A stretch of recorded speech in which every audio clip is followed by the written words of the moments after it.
Saudara-saudari terkasih, apakah saudara sudah memulai hari ini dengan penuh sukacita dan punya niat untuk berbuat baik meskipun kecil? Semoga Tuhan memberkati niat baik saudara. Anda dan saya pasti tahu dan mengerti dengan baik bahwa pohon kelapa itu bisa dimanfaatkan untuk apa saja, seluruh bagiannya. Akarnya kalau kering, wah itu bisa menjadi kayu bakar yang sangat bagus. Kalau batangnya, wah kita bisa memanfaatkannya untuk macam-macam.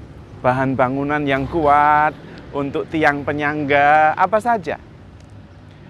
Daunnya bisa kita anyam menjadi atap. Lidinya, nah, kita kenal sapu lidi. Apalagi buah kelapanya. Kita makan dengan enak, airnya, batoknya bisa menjadi arang. Kulitnya bisa menjadi sabut untuk sabut kelapa itu bisa dipakai untuk menjadi sapu, untuk menjadi alat pembersih dan sebagainya. Semuanya bisa dimanfaatkan. Tapi sebetulnya kalau kita perhatikan, bukan pohon kelapanya yang bisa dimanfaatkan untuk banyak hal, tetapi kita, manusianya yang pintar memanfaatkan. Nah, itu yang ingin saya renungkan hari ini. Memanfaatkan, menggunakan dengan tujuan baik. Kita itu mempunyai kemampuan untuk memanfaatkan tak terbatas. Sampai-sampai pohon kelapa itu tidak ada sisanya. Tidak ada sesuatu yang bisa tertinggal dan tidak bisa dimanfaatkan. Saking pinternya kita. Itu yang perlu kita renungkan dan perlu kita yakini.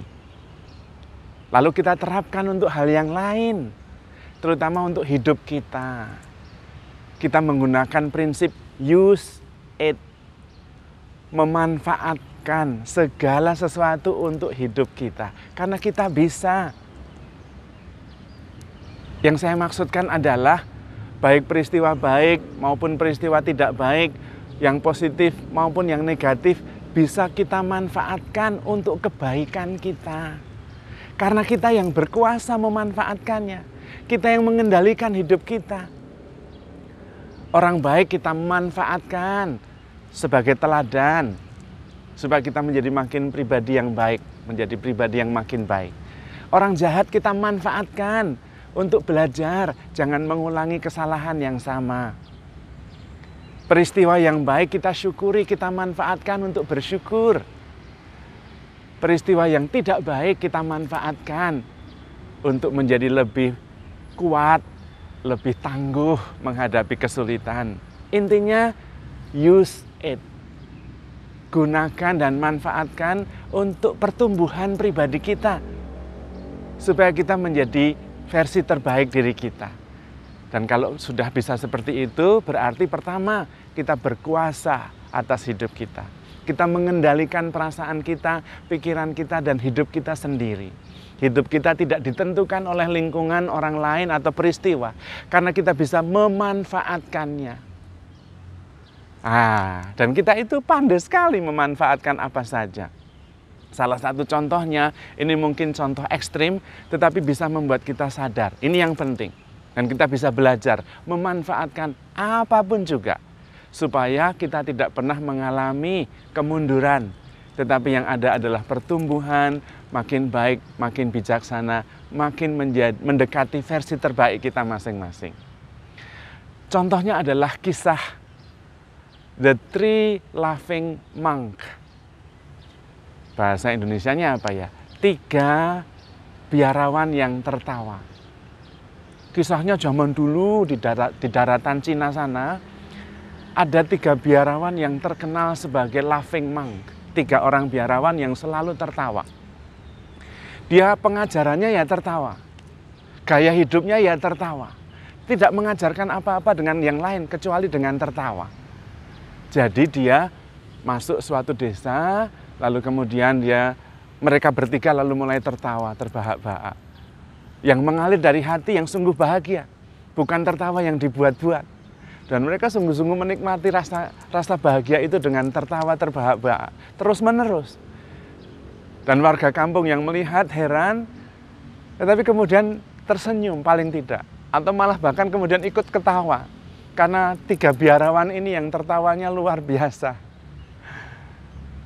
Dan rupanya tertawa itu menular, paling tidak membuat orang senyum. Maka kemudian seluruh kampung itu menjadi lebih ringan, tertawa, tersenyum. Dan ketika semua orang kampung sudah bahagia, tersenyum minimum, biarawan ini kemudian pindah ke kampung lain.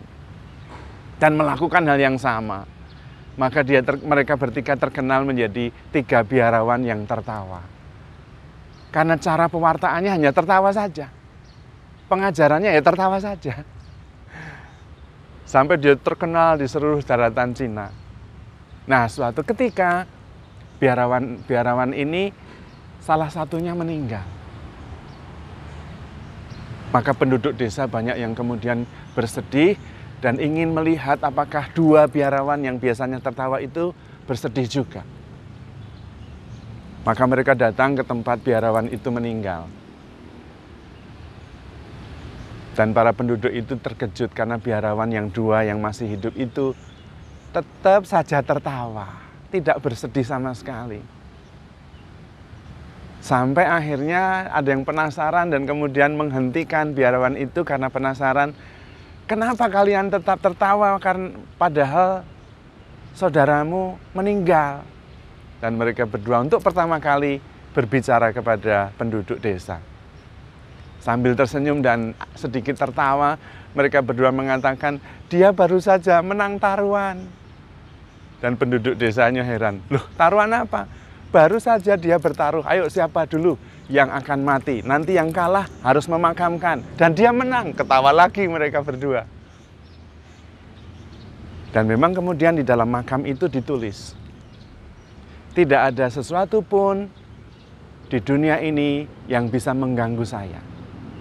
Sukacita maupun derita atau kesedihan, saya usir pergi dengan tertawa. Rupanya itu yang menjadi catatan di makamnya. Nah, saudara-saudari terkasih, lihat. 3 biarawan itu bisa menggunakan, memanfaatkan tertawa untuk mengusir derita. Jadi nanti kalau Anda menghadapi kesulitan, menghadapi derita, tertawa saja sampai derita itu pergi. Karena sebetulnya tidak ada yang lebih penting daripada hidup itu sendiri. Dan yang membuat kita hidup, sungguh-sungguh hidup adalah sukacita dan kegembiraan. Kenapa kita tidak memanfaatkan untuk bersukacita? Rasul Paulus sendiri mengatakan, bersukacitalah senantiasa.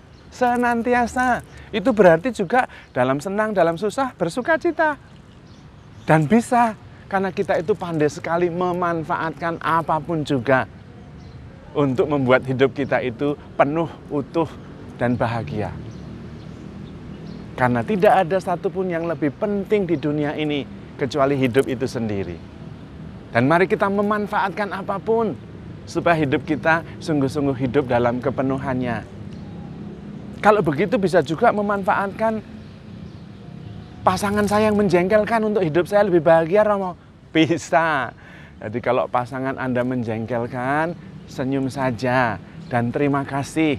Anggap saja pasanganmu yang menjengkelkan itu membuat dirimu suci. Manfaatkan pasangan yang menjengkelkan itu untuk menyucikan dirimu. Karena engkau menderita gara-gara kejengkelan yang disebabkan oleh pasangan. Dan kalau Anda menerima kejengkelan yang disebabkan oleh pasangan itu sebagai salib, Anda menjadi suci. Karena kemudian Anda menjadi murid Kristus. Tuhan Yesus mengatakan, barang siapa mau menjadi muridku, dia harus menyangkal dirinya, memikul salibnya setiap hari, dan mengikuti aku. Nah, manfaatkan saja itu kejelekan pasangan yang membuat Anda menjengkelkan sebagai salib yang harus Anda pikul, yang menyucikan. Nah, kan bisa. Apa saja bisa kita itu. Karena kita itu pintar memanfaatkan. Nah, kalau kita terampil memanfaatkan apa saja untuk membuat kita makin baik, makin mendekati versi terbaik kita masing-masing, maka kita tidak akan menghadapi kesulitan dalam hidup ini. Karena kesulitan pun bisa kita manfaatkan. Termasuk contohnya kejengkelan atau keburukan pasangan yang membuat kita jengkel. itu bisa kita manfaatkan sebagai salib yang harus kita pikul setiap hari sehingga menyucikan kita dan membuat kita menjadi murid Kristus. Nah kan, lalu kita jadi lebih bahagia karena peristiwa atau orang atau keadaan itu kita yang memberi arti, kita yang menentukan. Bisa negatif, bisa positif, tergantung kita yang menentukan, yaitu dengan memberi nilai dari peristiwa itu, memberi nilai dari orang itu. Dan karena itu ada di tangan kita, kenapa tidak kita manfaatkan saja untuk pertumbuhan kita mendekati versi terbaik kita masing-masing.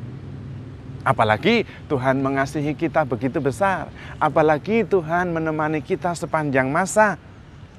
Karena itu manfaatkan segala-galanya untuk pertumbuhan pribadi supaya kita menjadi versi terbaik kita masing-masing. Apapun itu. Karena kita begitu dicintai oleh Tuhan. Karena itu handle yourself with care because you are loved. Tuhan memberkati.